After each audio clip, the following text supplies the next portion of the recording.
नमस्कार मंडळी, आबाळ आलेलं आहे बघा, पाठीमागे दिसतंय आबाळ. आता गोट काढायला चालू आहे बघा. ही कांद्याचं गोट चांगलं पकलंय. आता हे बघा, ह्याच्यात हे असं एक एक काळं पडलं की म्हणायचं काढायला गोट खुडायला आलंय. बघा असं खुडायचं. आता झाले ह्याला पण 5 महिने.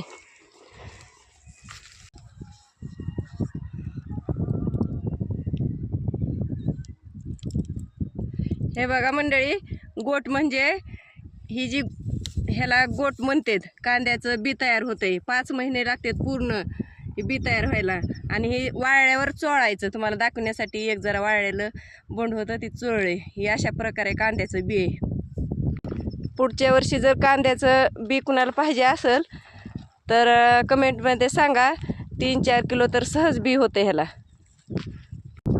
आबाळ आलंय गच्च भरून नुसतं. पाऊस सांगितलाय आमच्या इकडं. बघा हे कांद्याची साईज बारीकच आहे, मोठे झाले नाही. धुईत सापडले. लय धुई येत होती व नदीच्या कडेला रान आहे त्यामुळं धुईनं कांदा सुधारलं नाही. झालेत आपलं घरी खाण्यापुरते.